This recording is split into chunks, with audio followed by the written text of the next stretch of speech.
Sebelumnya saya ucapkan terima kasih kepada tim Prophetic ya, yang sudah memuji, dan imam-imam musik yang sudah membawa kita dalam hadirat Tuhan.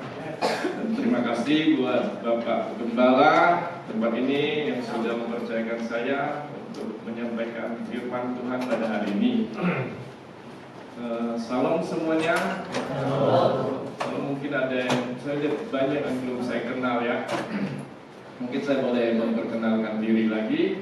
Nama saya Indra Hardi, istri satu.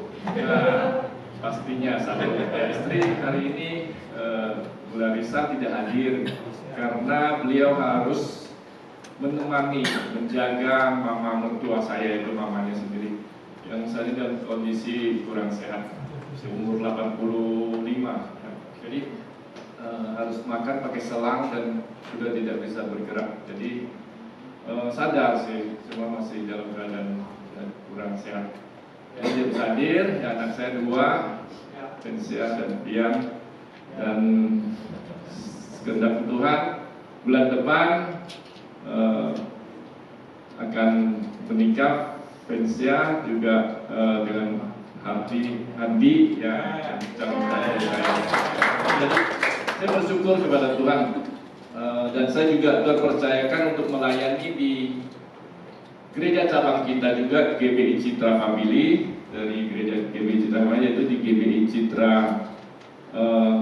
Gading Nias Residence, itu disingkat GNR ya, bukan Gun and Roses. Pertama saya dengar itu GNR kayak Gun and Roses. Buat kita yang zaman-zaman yang 50-an tahun ke atas itu tahu. Ya, itu. Jadi, dan saya sudah melayani hampir 5 tahun, hampir 6 tahun di situ dipercayakan Tuhan. Dan padahal rumah saya di sini, di Medora. Jadi dari ujung ke ujung, ya. Nah itulah Tuhan, ya. Tuhan yang begitu. Jadi apa yang kita pikirkan, yang kita mau itu tidak selalu sama, ya kan? Kita maunya apa?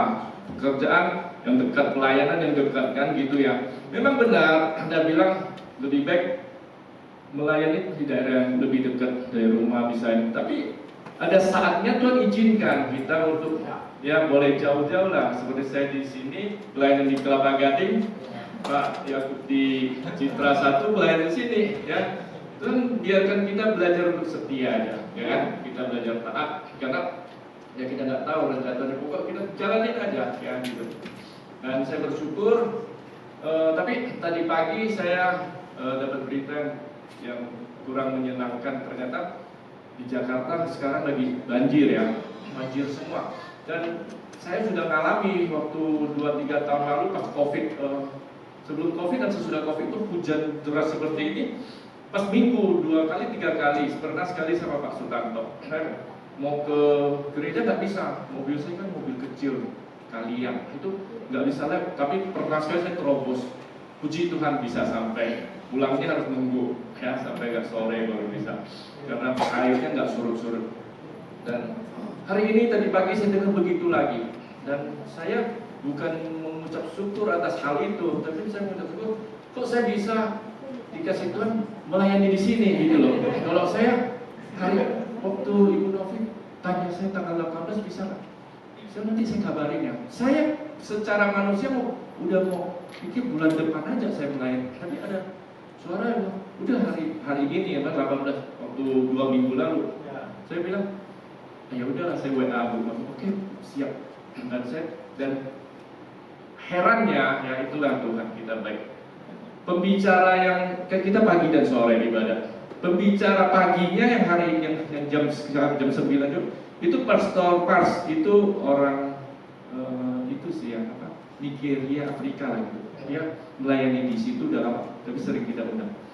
Dan dia tinggal di apartemen itu. Jadi udah nggak, kalau biasa kan Pak yang sekarang sering melayani situ juga. Dan yang lain, kok yang lain dari sana pasti nggak bisa ibadah. Dan karena pekerja kita ada yang di luar tuh nggak bisa datang. Dia bilang WA izin, saya oh ya udah nggak bisa ya gimana ya kan, mau paksain gimana, banjir. Dan sorenya itu Pak Dodo, Pak Ado, pengerja kita. Jadi orang sendiri. Saya agak terkagum-kagum ya kita ya kan sama Tuhan. Iya kan, kalau saya terbalik aja. aja, saya ngatur lain aja kok udah. Tapi dari situlah saya sesuai tema kita juga nih. Ternyata memang benar kita harus apa? Bertahan dalam pencobaan. Ya, tema kita bulan ini ya, selama sebulan ini. Nah, menurut Alkitab ya, kita tahu menurut Alkitab itu pencobaan itu ada dua penyebab. Ya, saya bilang dua penyebab karena yang pertama itu penyebabnya adalah dikatakan di Yakobus juga, atau dibuka Yakobus 1 ayat 13 dan 15. Ya, ini penyebab pertama. Dan jadi gini, supaya saya mau jelaskan ini kenapa ada dua penyebab ini, supaya kita nanti dalam pencobaan itu kan ngalami, setiap kita seperti pasti ngalami masalah, enggak mungkin kan. Tapi kalau kita mengalami masalah, kita bisa lihat nih, bisa introspeksi. Ini dari Tuhan atau dari karena kita ini, ya kan? Apabila seorang dicobai, janganlah ia berkata, pencobaan ini datang dari Allah, sebab Allah tidak dapat dicobai oleh yang jahat dan ia sendiri tidak mencobai siapapun. Nah, ayat berikutnya 14 sampai 14. Tetapi yang dicobai oleh keinginannya sendiri karena ia diseret dan dipikat olehnya. Ayat 15. Dan apabila keinginan itu telah dibuai, ia melahirkan dosa. Dan apabila dosa itu sudah matang, ia melahirkan maut. Nah, ini adalah pencobaan yang sering kita alami. Ya, karena apa? Keinginan kita, keinginan dosa, keinginan hati kita. Contoh apa? Ingin apa? Umumnya kita. Siapa yang suka uang? Nah, suka uang. Gimana ya? Suka pingin kaya lah. Siapa sih yang nggak suka uang ini aja? Siapa nggak suka uang tunjuk tangan? Nggak ada kan? Pasti semua suka uang. Benar, jujur. Nah, tapi dikatakan oleh karena cinta uang kita apa? Di Timotius 1 Timotius 6 dikatakan 1 Timotius 6 ayat 9. Nah, ini penyebabnya tuh sering ini. Ya, 1 Timotius 6 ayat 9 dan 10. Ini yang membuat kita jatuh ke dalam pencobaan diri sendiri. 1 Timotius 6 ayat 9 dan 10. Coba tolong dibuka. Tetapi mereka yang ingin terjatuh ke dalam pencobaan, ke dalam jerat dan ke dalam berbagai-bagai nafsu yang hampa dan yang mencelakakan, yang menenggelamkan manusia ke dalam keruntuhan dan kebinasaan. Pokoknya habis deh ya. Kalau kita sebentar ke 9 dulu. Kita masuk ke dalam cinta uang tadi, ingin kaya, ke dalam jerat berbagai nafsu yang hampa dan mencelakakan dan menenggelamkan manusia ke dalam keruntuhan dan kebinasaan. Pokoknya habis-habis gitu. Ayat 10 dikatakan, karena akan segala kejahatan ialah cinta uang.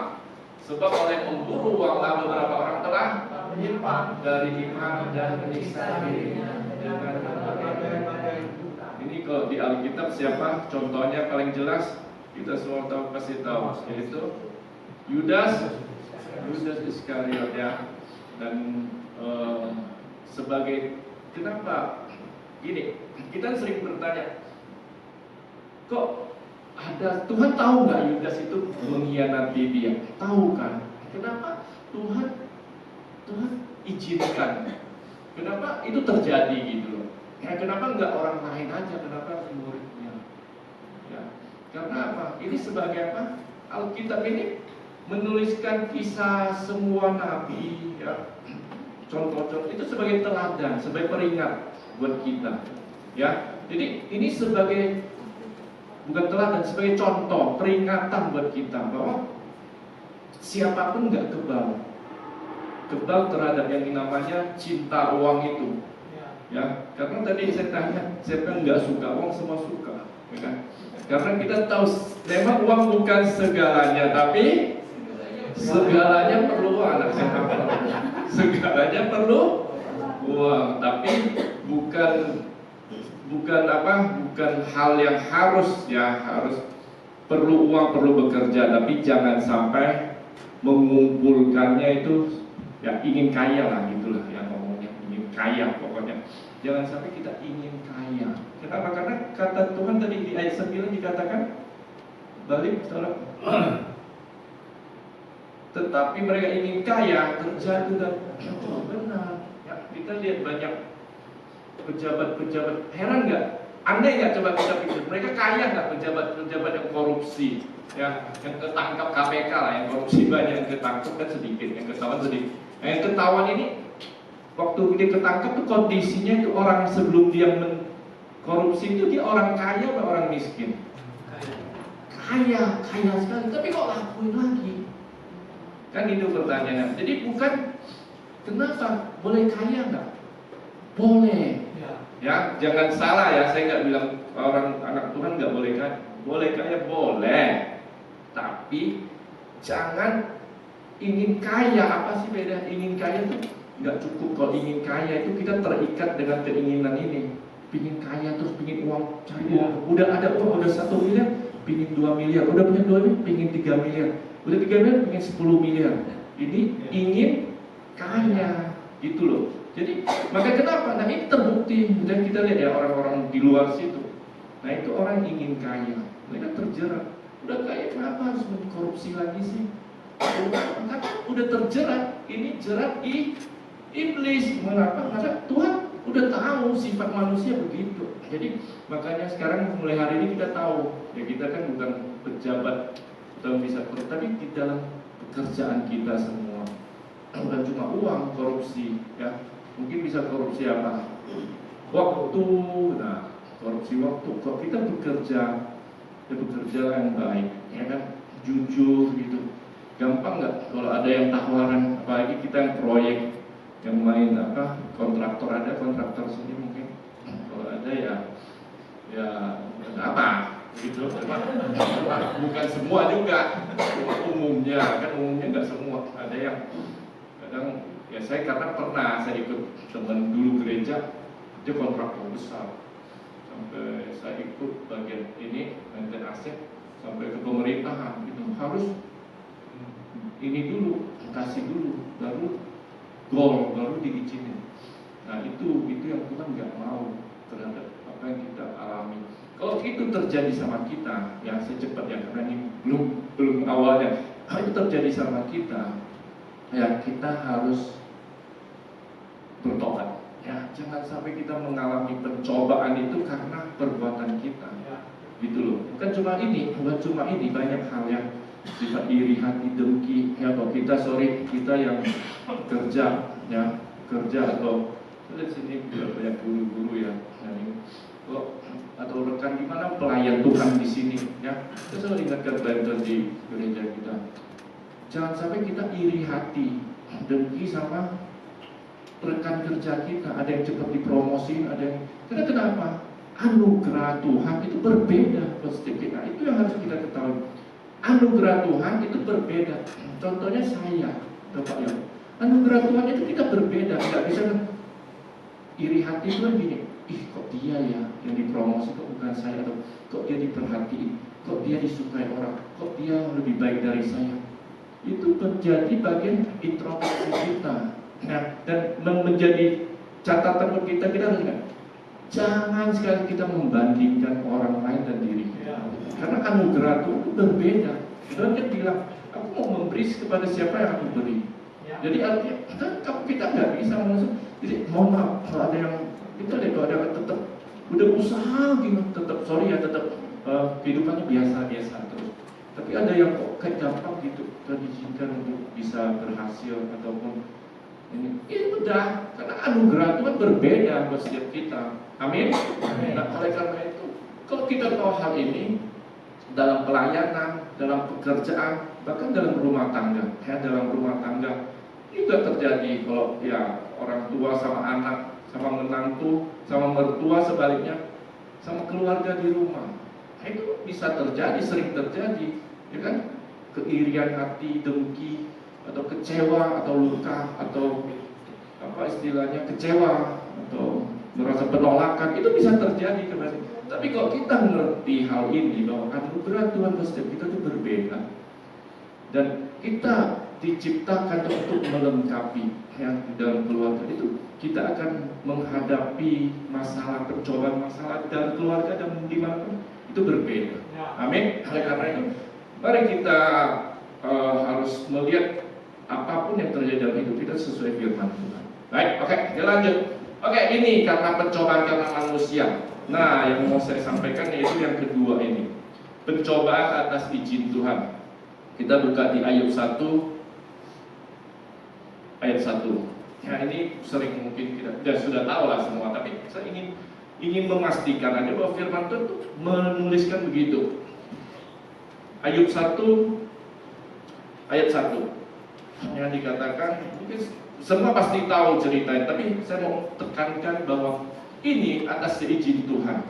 Tadi Tuhan tidak mencobai, tapi Tuhan izinkan. Ada seorang laki-laki di tanah Uz bernama Ayub. Orang itu saleh dan jujur, ia takut akan Allah dan menjauhi kejahatan. Nah, kita tahu ceritanya, bla bla bla. Ayub kaya, paling kaya waktu itu, punya anak 10, ya kan?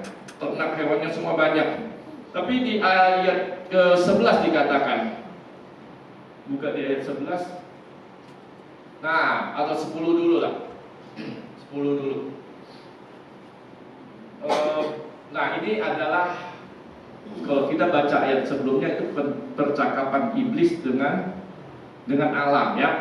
Boleh buka deh, kita biar nggak bingung. Yang mungkin belum terlalu sering banget. Ayat, coba mundur lagi 8 supaya jelas ya, karena kok nggak bingung. Nah, ini kan ada yang bilang memang Tuhan itu iseng ya, Tuhan itu iseng juga, kayak bilang kok iseng, pancing iblis gitu loh. Lalu bertanyalah Tuhan kepada iblis, apakah engkau memperhatikan hambaku Ayub? Sebab tiada seorang pun di bumi seperti dia, yang demikian saleh dan jujur, yang takut akan Allah dan menjauhi kejahatan. Ayat 9 dikatakan, lalu jawab iblis kepada Tuhan, apakah dengan tidak mendapat apa-apa Ayub takut akan Allah? Tuh, ayat 10, next. Cepat aja, bukankah engkau yang membakar sekeliling dia dan rumahnya serta segala yang dimiliki? Apa yang dikerjakannya telah kau berkati, dan apa yang dimilikinya makin bertambah di negeri itu. Ayat 11.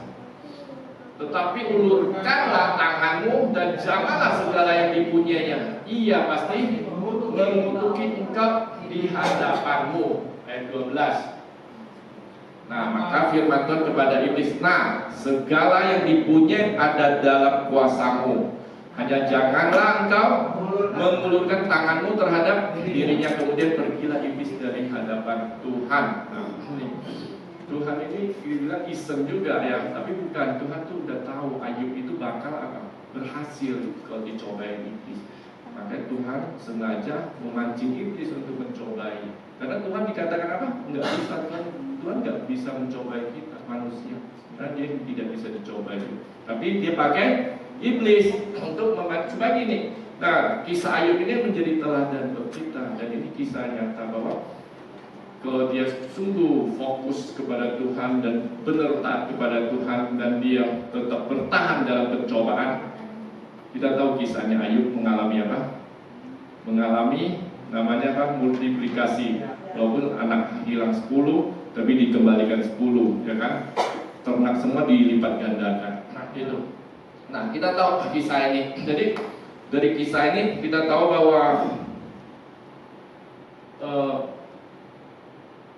pencobaan yang Ayub alami itu bukan karena kesalahan Ayub, bukan keinginan hatinya, ya. Kalau kita kan introspeksi diri deh nanti, ya, apakah selama ini kok masalah saya kok berulang-ulang terjadi, kok kerjaan saya selalu begitu, atau selalu mengalami masalah, keluarga saya selalu mengalami banyak masalah,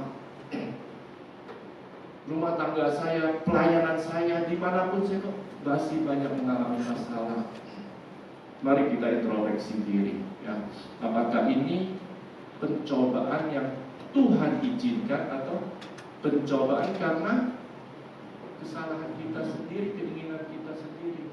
Nah, itu penting supaya gini, kalau keinginan kita sendiri, ya udah, mau nggak mau kita harus bertobat, merubah. keinginan Tuhan. Kalau itu terjadi, udah ikutin terus, ya, ikutin terus apa yang terjadi dengan tetap takut akan Tuhan. Ya, jadi itu kuncinya supaya kita bisa mengerti bahwa jadi jangan gini, jangan sampai kita bikin salah, kita menyalahkan Tuhan. Kan gitu. Ya, karena Ayub berkata apa? Ya, waktu setelah dia mengalami semua masalah, dikatakan apa Ayub di ayat ke terakhir, coba ayat berapa itu? Ya, Tuhan yang memberi, ayat ke berapa ya? 18 ya. Tuhan yang memberi, ayat berapa? 17 ya. 17 coba. 17. Terus orang-orang kasih. Oh belum, next ya 18. Bentar, saya masih lihat di 21 ya. 21. Ini tentang musibah yang dialami ya. Nah, ini katanya, waktu dia mengalami kematian anaknya 10, ternak hewannya semua habis, dia berkata begitu. Katanya, dengan telanjang aku keluar dari kandungan ibuku, dan telanjang juga aku akan kembali ke dalamnya. Tuhan yang memberi, Tuhan yang mengambil, terpujilah nama Tuhan. Ayat 22. Dalam kesemua itu Ayub tidak berbuat dosa dan tidak menuduh Allah berbuat yang kurang patut. Tuh bayangin, kalau kita gimana mengalami pencobaan, lalu jangan pencobaan yang kita lakukan akibat kita lagi, kita langsung bilang apa? Oh Tuhan, kenapa Engkau begitu? Ya kan? Oh Tuhan, kenapa ini terjadi pada diriku? Saya kan sudah rajin melayani Tuhan, saya sudah rajin bayar perpuluhan, rajin membeli persembahan, rajin menolong orang. Oh saya baik, kok ini terjadi pada saya? Nah itu kan kita umumnya kan. Nah Alkitab mengingatkan, mengajarkan kita bagaimana Ayub berbuat, dan seharusnya kita juga demikian waktu kita mengalami masalah. Kita jangankan mati anak, habis harta kita, disenggol sedikit aja mobil langsung kan gitu ya, umumnya, nggak semua sih, di sini nggak ada di sono ya kan gitu ya, umumnya ya itu. Nah kan gitu, kita baru disenggol. Kalau kita ini Ayub mati 10 habis semua loh. Nah coba kita bayangkan kok, waktu saya renungkan ini ya, dulu saya sering renung, nangis saya, benar, saya malu. Kita tuh kadang malu, masa kita tuh, aduh, dikit-dikit udah ngomongan orang aja nggak enak, kita mau tersinggung, ya kan? Sedikit aja di kerjaan dimarahin bos, kita udah tersinggung. Padahal kan bos kan nggak bisa salah kan?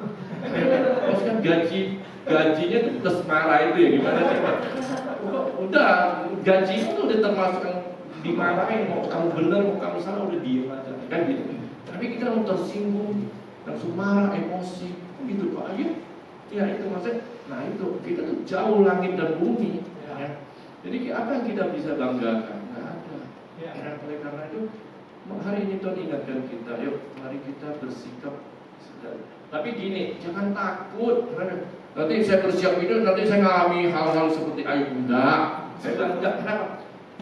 Karena firman terkatakan tidak melebihi kekuatan kita apa yang kita alami. Artinya gini, saya kalau nggak kuat ya, nggak kuat bangkrut ya kan gitu. Kalau nggak miskin, ya jangan takut, Tuhan nggak izinkan gitu. Jadi ada yang bisa seperti Ayub, ada yang mengalami sampai kok sakit terus, aku udah setia nih, kayak Tuhan nggak ada.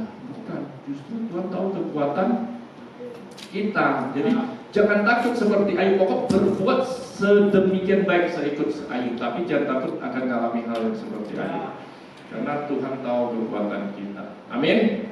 Karena itu yuk kita benar-benar harus percaya di dalam Tuhan. Nah ini baru masuk tema, tapi cepat langsung.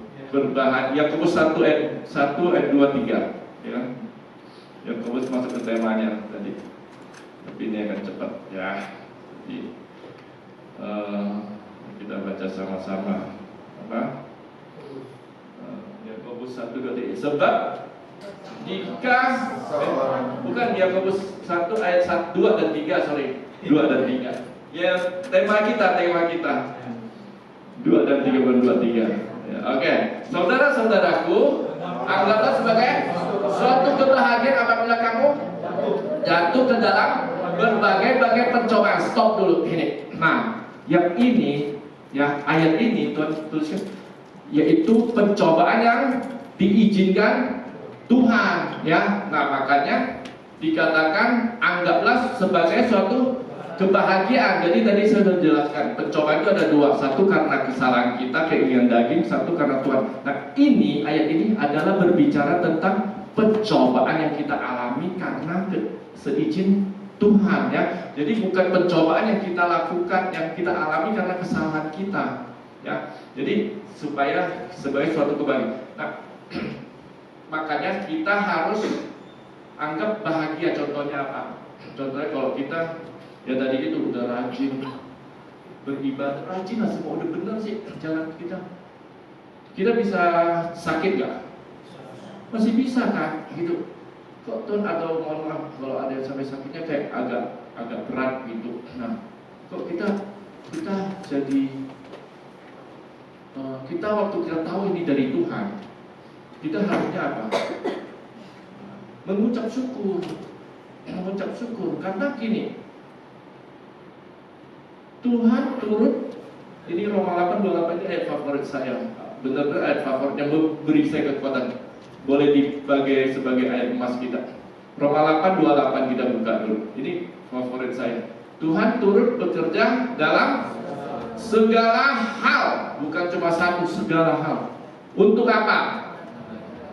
Untuk mendatangkan kebaikan. Kalau pencobaan masalah yang kita alami karena Tuhan, karena izin Tuhan, kita tenang, karena semuanya akan mendatangkan kebaikan. Jadi kita harus imani, harus percaya. Dan bagi mereka yang mengasihi Dia, yaitu kita harus mengasihi Dia. Mengasihi orang, mengasihi Tuhan itu apa? Kalau kita lihat orang mengasihi Tuhan itu di Yohanes 5, 14, 15, 16. Orang yang melakukan firman Tuhan. Jadi waktu kita mengalami pencobaan, kita tetap melakukan firman Tuhan, itu artinya kita adalah orang yang mengasihi Tuhan. Jadi waktu kita mengalami masalah, tetap ya yang gampang aja ya, jangan, saya nggak berani yang pencobaan yang berat dan yang gampang yang gitu tadi. Tersinggung lah, terluka lah di pekerjaan dimanapun, kalau kita tetap mengasihi orang yang membenci kita, kan firman Tuhan katakan gitu kan, berdoalah untuk orang yang mengasihimu, orang yang membencimu kan. Berdoa buat mereka, berbuat baik, ya. Makanya kalau tampar pipi kanan kasih dipikirkan begitu, ya firman Tuhan kan. Nah, kita harus belajar ya, bukan berarti kita pasti bisa. Belajar untuk melakukan. Sakit nggak? Sakit. Enak nggak? Nggak enak. Saya dulu sering ngalami, ya. Tuhan bilang berbuat baik, kita udah difitnah, udah dituduh, padahal kita nggak lakukan. Tuhan bilang ampuni orang ini, bisa nggak? Enak nggak? Kita ditipu, pernah banyak ada yang ditipu uangnya. Ditipu cinta sih masih pakai, tapi kalau ditipu uang, harta semua habis. Ada ya, atau dalam pekerjaan, bisnis, teman baik itu mengkhianati kita, ya. Ada yang alami banyak ya, seringnya hal seperti ini kan sering kita alami. Waktu itu Tuhan bilang ampuni dia, ya. Ketemu dia kalau di gereja, teman sepelayanan menyinggung atau apa, mau nggak kita tersinggung keluar dari gereja. Kan begitu seringnya kita, ya kan, dikit-dikit, aduh Pak Yakub kok begitu, orangnya kok gini, tersinggung lah, aku gak dihargai. Kadang kita lupa, ya kadang ya manusia ya semua. Saya juga sering begitu dulunya ya, juga ya dari awal waktu saya baru masuk ke gabung gereja, baru bertobat ya 20 tahun yang lalu, 20 tahun yang sekitar itu. Saya lihat pelayan pekerja kok begitu, semua gini-gini. Tapi saya dapat ilustrasi satu. Waktu kita ke gereja, kalau kita fokus kesalahan orang, maka itu terjadi, maka itu akan nyata. Dan itu membuat kita nggak fokus ke Tuhan. Ya. Waktu kita fokus kepada Tuhan, hal-hal itu nggak ada masalah. Ya, itu memang pasti ada, namanya manusia. Pasti terjadi dimanapun, bahkan di gereja. Jadi kalau kita melihat, kalau dari kemarin-kemarin kita masih fokusnya kepada sifat orang, ini karakternya, yang ini kok dia kok sering terlambat, ini gini. Kita tuh bukan malah memperhatikan. Tapi apa yang harus kita kerjakan? Berdoa buat dia. Ya, kalau kita nggak mungkin menegur atau mengingatkan, mungkin bukan wewenang kita. Kalau kita tahu, berdoa buat dia supaya Tuhan beri dia kemampuan, kekuatan untuk online, pelayanan atau apa. Nah, jadi bukan malah menggosipin dia, bukan malah mengeluh, bukan dia aja begitu, saya nyalain aja, menghakimi aja itu. Nah, itu kalau itu masih kita lakukan, rubahlah mulai hari ini. Ya kan? Karena Tuhan bilang kan tadi, apapun yang kita kerjakan dalam kalau seizin Tuhan, ya, maka kita harus percaya bahwa Tuhan itu akan memberikan yang terbaik. Ya, walaupun mohon maaf ada yang mungkin mengalami sakit yang udah mulai kayaknya kata dokter udah susah atau apa, percaya terus pada Tuhan bahwa kita waktu kita mengalami masalah, kita percaya sama Tuhan. Dengan ayat ini kita lihat dia akan mendatangkan kebaikan apa kita nggak ngerti mungkin saat ini, tapi tetap belajar percaya aja. Nanti waktunya, karena Ayub juga waktu itu ngalami itu awal iya, kedua, ketiga, kalau kita baca terus dia mulai lemah, dia jatuh juga dan dia menyalah Tuhan. Ada bilang dia nggak nyala, dia nyalahin Tuhan.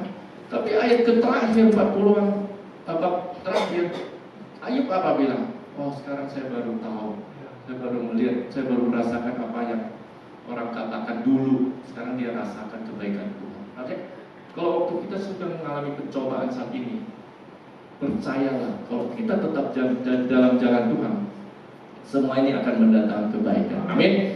Amin ya. Jadi itu yang waktu saya sampai 15 ya, atau udah habis? Boleh ya? Udah capek belum, bosan ya? Lanjut boleh sedikit lagi? Ya boleh ya. Oke. Nah itu nah kita lihat ayat ketiga tadi. Sorry. Yakobus 1 ayat ketiga. Nah dikatakan sebab kamu tahu bahwa ujian terhadap imanmu menghasilkan ketekunan. Kok ketekunan gitu kan? Saya dapat ayat ini. Kenapa? Kalau kita mengalami pencobaan kita selalu apa? Jadi orang pasti apa? Kok anak Tuhan ya harusnya kita apa?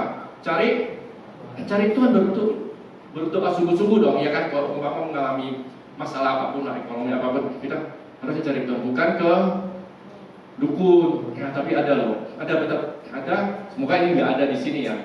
Ada orang Kristen yang saya tahu masih saudara jauh, dia kalau mengalami masalah dia ke Gunung Kawi. Ada yang begitu orang Kristen. Nah, jadi jangan bilang orang Kristen enggak. Jadi lalu ada yang apa lagi? Mama saya bukan ke gereja, ke mana? Bukan dugem. Ya, malamnya dugem supaya dia yang bisa ini. Itu salah. Kenapa? Karena yang harus kita lakukan apa? Cari Tuhan. Nah, kenapa di sini menghasilkan ketekunan? Ternyata kalau kita cari Tuhan, coba dibuka. Waktu kita mencari Tuhan, Roma 15 ayat 5. Waktu kita sungguh-sungguh mencari Tuhan, kita mendapatkan apa? Ternyata kita mendapatkan ketekunan. Coba lihat Roma 15 ayat 5. Jadi jelas semua. Jadi enggak asal ngomong, Alkitab tuh enggak asal keluar. Semoga Allah yang adalah sumber ketekunan. Jadi Allah itu sumber ketekunan, bukan cuma sumber ketekunan, tapi juga penghiburan dan mengaruniakan kepada kita apa? Kerukunan kepada kamu. Jadi sesuai kehendak Yesus Kristus. Jadi kalau kita sungguh-sungguh cari Tuhan, kita dapatkan apa? Ketekunan. Makanya kenapa kita waktu cari Tuhan benar-benar ketekunan. Ketekunan itu apa sih? Nah, saya bacakan dari Kamus Besar Bahasa Indonesia yang KBBI. Ketekunan itu apa? Ketekunan itu mana di ketekunan?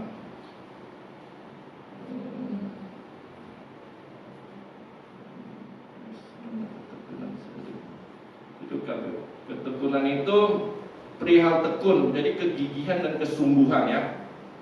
Sikap hati yang sungguh-sungguh. Jadi ketekunan itu kerajinan, giat, tidak mudah menyerah, itu tekun, teliti, mengerjakan sesuatu dengan sungguh-sungguh, itu tekun. Nah, itu tekun. Nah, kenapa dalam pencobaan itu kenapa Tuhan sumber ketekunan? Nah, karena saya melihat manusia ini umumnya ya, apalagi kita yang belum mengenal Tuhan itu umumnya apa? Enggak sih, bukan orang yang belum mengenal atau mengenal. Umumnya manusia semuanya itu kurang tekun, bener nggak? Kalau suruh serius ini sungguh jujur, kalau kita disuruh pilih kerja apa tidur di rumah, ke gereja apa tidur di rumah, banyak kan pilih yang mana? Kan gitu, nggak usah jawab. Ya, nggak tahu. Jadi kan umum begitu. Kita akan pilih yang menyenangkan tubuh kita, enaknya, ya kan? Suruh bekerja, suruh saya ke gereja, pelayanan di GNR apa tidur di rumah pas banjir, kan gitu kan? Ya sama. Umumnya manusia itu apa? Nggak tekun, inginnya apa? Yang santai, yang enak, menurut dagingnya. Nah, makanya kita perlu ketekunan, maka Tuhan sumber. Tapi waktu kita benar mencari Tuhan, ya ininya. Maka kalau kita sungguh mencari Tuhan, kita akan dapat ketekunan. Dan ketekunan itu akan membuat kita jadi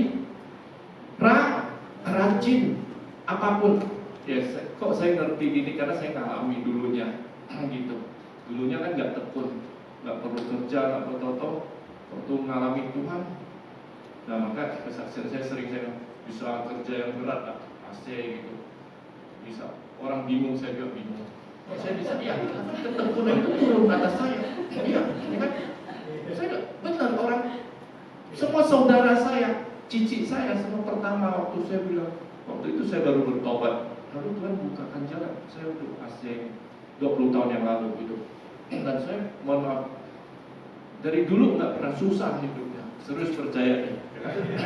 Nah, waktu saya bilang waktu di samping aja, makanya Pak, saya beri saksian Pak Yakub pernah ketemu ya jenderal teman saya, jenderal di punya punya kebun durian, kita pernah ke sana ketemu. Nah, Pak Yakub tahu dia betapa saya deket ya sama beliau, sudah sampai kayak teman. Karena waktu dulu beliau masih mayor, waktu di samping itu 25 tahun yang lalu ya. Nah, itu masih mayor, masih Wakapolres, bawa mobil, karena anak Kapolda ikut kita usaha. Saya tiap bulan tuh sampai tadi tidak ke Kapolda, ke Danrem, ke Palangkaraya. Itu tahun 2017, berapa 20-an tahun yang lalu. Saya masih umur 22, 23, bayangin. Saya sudah Tuhan izinkan untuk bisa mempunyai kekayaan saya dulu, karena kan kayu saya ikut makasih. Jadi saya nggak pernah susah, terus terang. Jadi uang semua ada banyak. Dan saya mengalami itu waktu saya muda. Waktu 97 itu mobil Land Cruiser, saya ingat Land Cruiser itu baru 60 juta. Land Cruiser yang sekarang berapa? 2 miliaran ya. Itu 60 juta, saya ingat kita beli satu Land Cruiser. Modelnya masih tetap sama, Land Cruiser yang hijau, yang bodi gede. Itu 60 juta aja. Tabungan saya hampir 1 M waktu itu. Dan saya bilang, makanya ini benar firman Tuhan. Aduh, percaya dari firman Tuhan dan lakukan. Saya ngalamin. Walaupun nggak gede-gede, tapi saya kekuasaan nggak bisa. Kita main kayu kan. Ada tim dari Mabes Jakarta datang, semua pakai mobil saya ada 2 itu untuk bawa tim datang, kita ke karaoke. Udah beres. Teman-teman yang ini berlindung sama kita, minta kita udah nanti rutenya di Raja Somil itu, pabrik itu kan ada itu rute diatur. Ini yang udah orang kita dilewatin, yang korbannya beberapa yang nggak kenal, gitu. Sampai sedemikian, benar-benar hukum udah nggak bisa jamah kita, narkoba kita pakai itu banyak sama inilah, saya nggak jelasin, tapi ini. Itu terjadi benar. Jadi, tapi satu hal yang waktu itu saya selalu renungkan, hidup ini cuma begitu ya. Dan benar ada titik kosong. Padahal uang udah ada, semua udah ada, semuanya secara dunia ya. Maka kenapa orang kaya itu bisa bunuh diri, artis itu bisa bunuh diri? Saya ngerti, karena saya ngalami. Kenapa? Kok sebelum itu saya sudah dibaptis. Saya pernah sekolah di Jerman, di Berlin. Saya dibaptis di Berlin sama ini di gereja situ. Saya ngerti firman Tuhan. Waktu itu saya nggak terlalu ngerti, tapi waktu itu kok kosong. Jadi waktu itu Kristus tuh udah ada ilham buat saya. Kok kosong ya? Padahal saya udah segalanya. Apakah hidup ini cuma begitu? Nah, itu ada kejenuhan. Kan tiap hari monoton. Tiap malam seminggu itu 4-5 kali saya ke karaoke, bawa ya orang Kehutanan, orang Polda, orang dari Korem, bawa jalan-jalan, kita bawa jalan-jalan semua ke karaoke.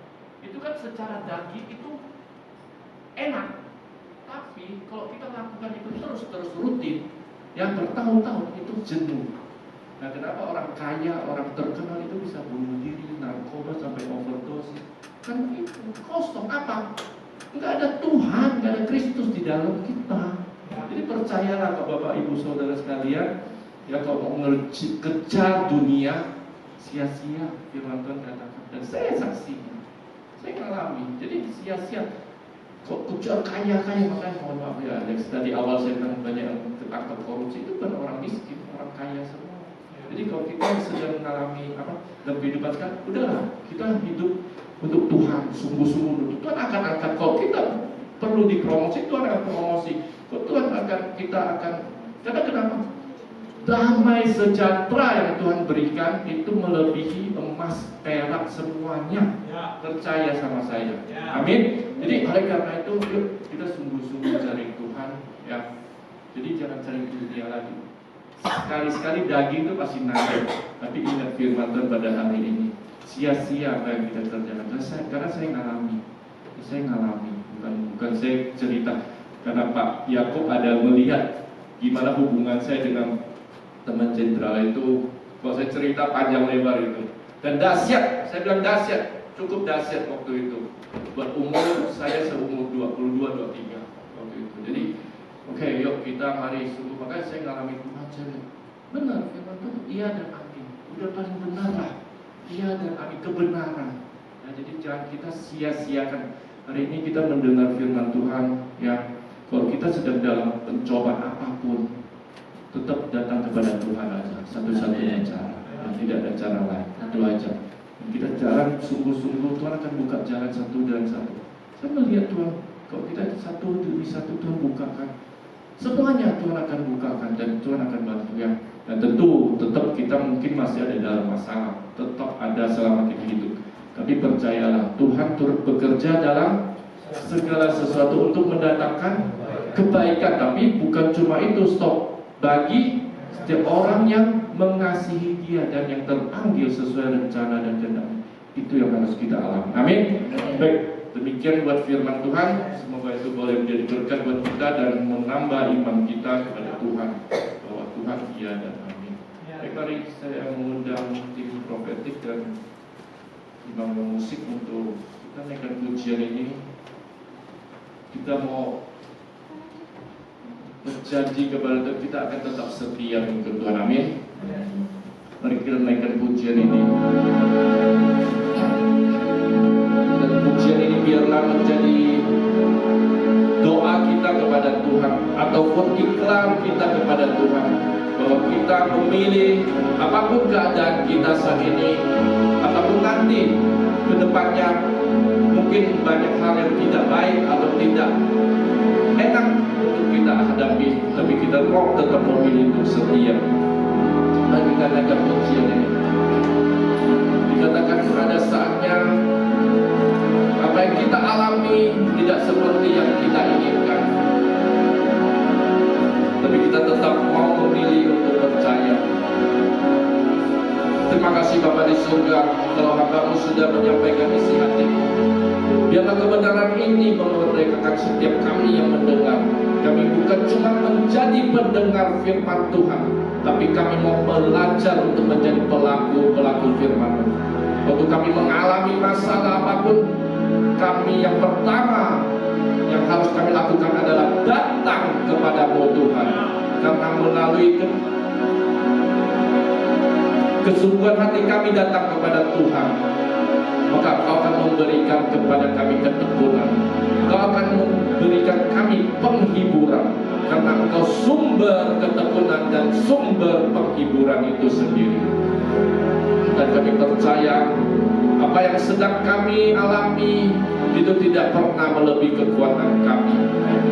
Dan kami percaya lagi apa yang kami alami itu semua mendatangkan kebaikan buat setiap kami dan terutama buat kemuliaan dan hormat Tuhan. Terima kasih Tuhan. Kami bersyukur kami punya Allah seperti Engkau, Allah yang hidup, yang satu-satunya yang benar, yang satu-satunya Allah itu sendiri, Yesus Kristus namanya. Terima kasih Tuhan. Kami mau ikrarkan iman kami melalui pujian ini. Bila pujian ini mengingatkan kami untuk tetap selalu setia kepada-Mu Tuhan. Terima kasih Bapa di surga. Haleluya. Kita naikkan pujian ini.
Kau pakai beliau berkati setiap pelayanannya, berkati juga keluarga dan anak-anaknya yang mantu adalah semuanya kami serahkan ke dalam tangan Tuhan, menyerahkan Tuhan, biarlah firman ini bertumbuh dan berbuah di hati kami masing-masing. Di dalam nama Tuhan Yesus kami berucap syukur, haleluya, amin.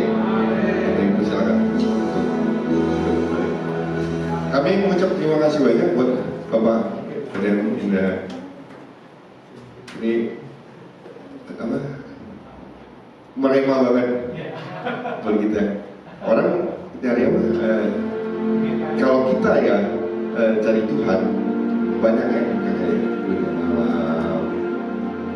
yang paling benar cari Tuhan tuh di gereja kita cari Tuhan. Ada masalah kita cari Tuhan. Apapun itu kita cari Tuhan. Apapun masalahnya.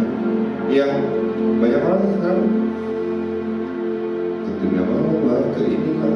Ada lagi yang sekarang versi terbaru cari kalau lagi ada masalah ke pegadaian. Itu banyak sekarang ya Om atau Ijol. Kali itu aja sih ya. Terima kasih banyak buat firmannya bahwa firman hari buat ini kita memberkati kita sekali. Baik, kita akan mempersiapkan hati kita untuk offering buat persembahan. Bapak Ibu, saya bacakan ayat offering untuk sebuah persembahan di 2 Tesalonika 1 ayat 3. Kami wajib selalu mengucap syukur kepada Allah karena kamu saudara-saudara, dan memang patutlah demikian karena imanmu makin bertambah dan kasihmu seorang akan yang lain makin kuat di antara kamu. Ini ayat firman untuk hari ini buat offering. Sebelum berikan persembahan, kita satukan hati, kita berdoa. Bapak, kami mengucap syukur buat berkat yang telah Tuhan berikan kepada kami. Kami juga mau mengucap syukur Tuhan untuk hari ini. Kami akan memberikan berkat untuk buat operasional di gereja di tempat ini juga ya Bapak. Buat pelayanan di tempat ini juga ya Tuhan. Tuhan berkati tangan-tangan jemaat-Mu yang memberi dengan penuh sukacita.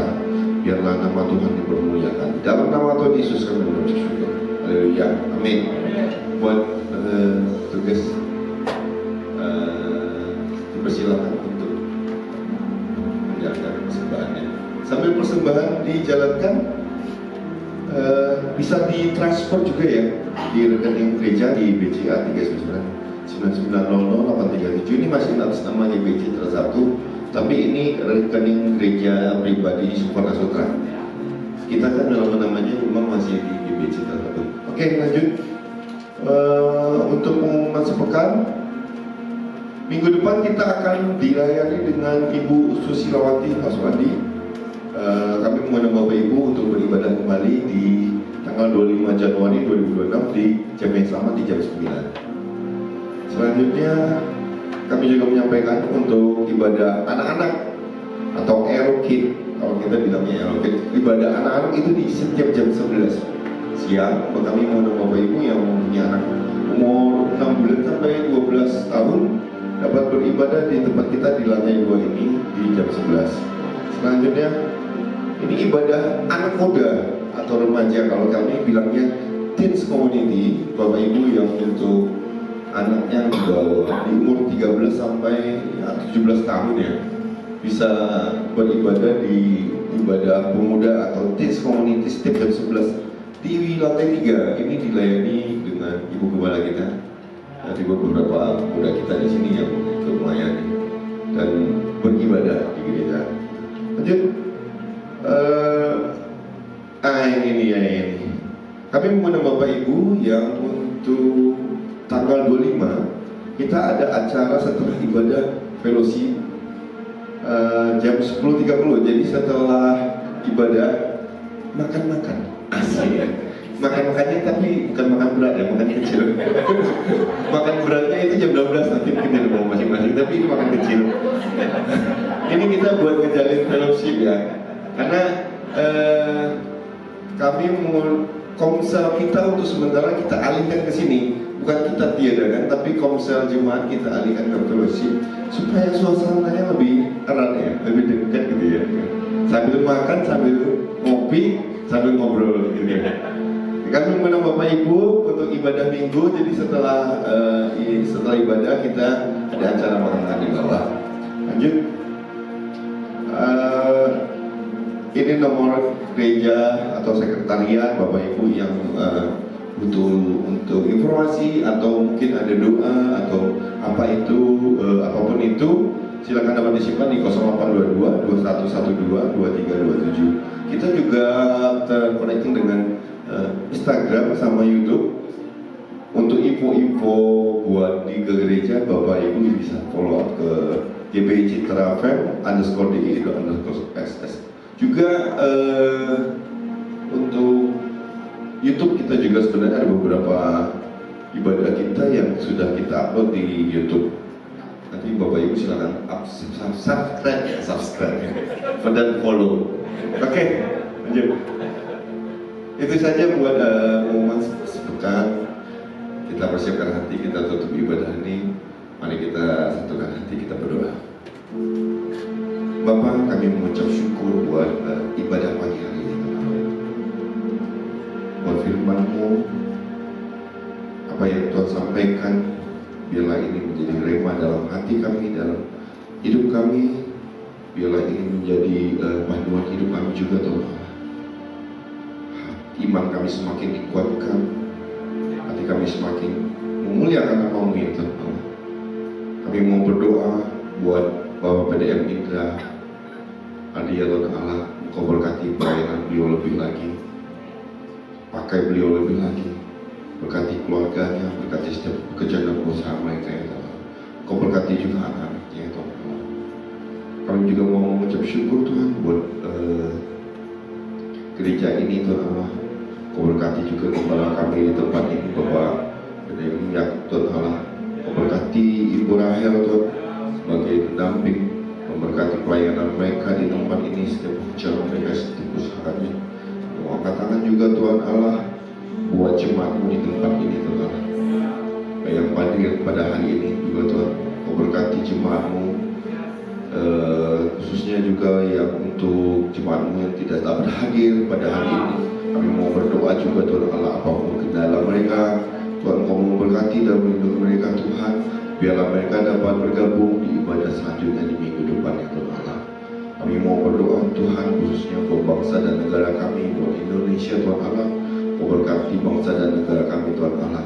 Kau berkati pimpinan kami Tuhan, dari Presiden, Wakil Presiden, Menteri, Kabinet dan pemerintah terendah sekalipun Tuhan, RT RW, Engkau yang memberkati Tuhan. Berikan kedamaian, keamanan buat bangsa kami, negara Indonesia Tuhan. Kami mau bangsa kami semakin berkembang Tuhan. Kami mau bangsa kami semakin maju juga ya Tuhan. Juga Tuhan kami mau berdoa buat lingkungan kami, buat Jakarta, buat khususnya daerah Suvarna, Lavon, Rajek Tuhan Allah dan sekitarnya Pasar Kumis ya Tuhan. Tuhan berkati tempat kami ini Tuhan Allah. Berkati lingkungan kami Tuhan Allah, keamanan ada di sini Tuhan Allah, kesejahteraan ada di sini Tuhan Allah. Berkati juga gereja kami di tempat ini Tuhan Allah. Berkati lebih lagi Tuhan, biarlah gereja kami semakin berkembang Tuhan, semakin memberikan berkat buat sekelilingnya ya Bapa. Tuhan Yesus yang baik, kami juga mau berdoa Tuhan, buat sebentar kami mau pulang Tuhan, buat jemaat-Mu di tempat ini ya Bapa. Berkati kami, lindungi kami selamat sampai tujuan tanpa kekurangan sesuatu apapun. Terima kasih Bapa, terima kasih Tuhan Yesus. Untuk sebelumnya itu kami rindu untuk menerima berkat-Mu dari firman-Mu di tempat ini. Kami bersyukur untuk firman-Mu yang mengajar kami untuk terus bertekun di dalam segala situasi kondisi yang terjadi dalam kehidupan kami. Dan kami percaya pada saat kami taat dan setia di dalam mengiring dan mengikut Tuhan, kami boleh melihat kuasa mujizat Tuhan dinyatakan atas kehidupan kami. Tuhan yang sanggup memulihkan, Tuhan yang sanggup mengubahkan, Tuhan yang sanggup menyembuhkan segala sakit penyakit kami. Karena kami undang seluruh jemaat dikasih Tuhan untuk bangkit berdiri bersama-sama. Kita angkat iman kita mau berkata di dalam pujian ini. Ajaib Kau Tuhan, penuh kuasa, sanggup pulihkan keadaan.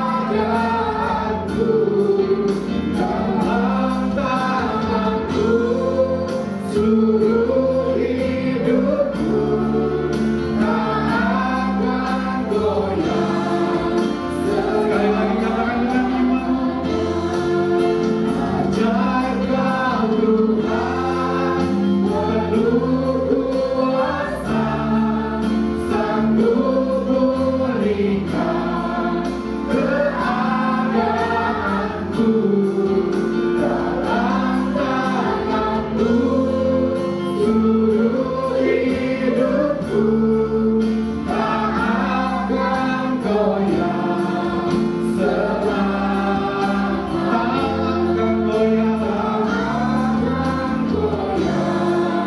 sekali lagi, takkan goyah, tak akan goyah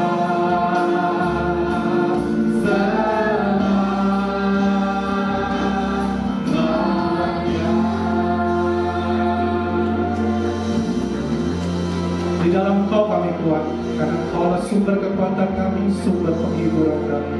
Kami percaya di dalam Kau kami boleh hidup tenang dan kami boleh merasakan sukacita dan damai sejahtera yang sejati. Terima kasih Bapak, karena mari seluruh jemaat Tuhan arahkan hatimu kepada Tuhan dan angkat tanganmu untuk dapat menerima berkat ini. Segala berkat ini akan datang kepadamu dan akan menjadi bagianmu jika engkau mendengar suara Tuhan Allahmu. Diberkatilah kau di kota, diberkati kau di ladang, diberkatilah buah kandunganmu, hasil bumi dan hasil ternakmu, yakni anak lembu sapimu dan kandungan kambing dombamu. Diberkatilah bakulmu dan tempat adonanmu. Diberkati kau pada waktu masuk, diberkati kau pada waktu keluar. Terimalah segala berkat dari Allah Bapa, kasih sayang dari Tuhan Yesus di dalam persekutuan dengan Roh Kudus turun memberkati hidupmu, memberkati keluargamu, memberkati pelayananmu, memberkati pekerjaanmu, memberkati usahamu. Apapun yang kau lakukan, kau kerjakan dengan roh takut akan Tuhan.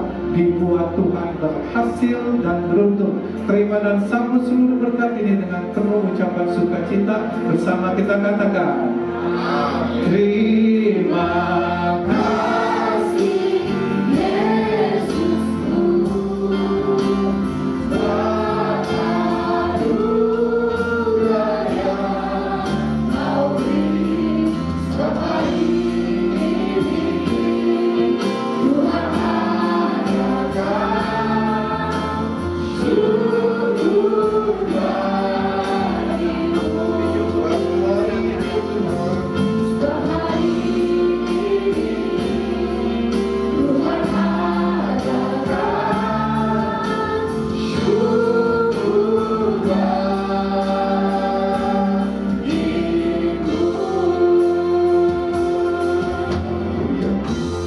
Terima kasih, selamat hari Minggu Bapak Ibu, persilakan untuk bersaat teduh sejenak.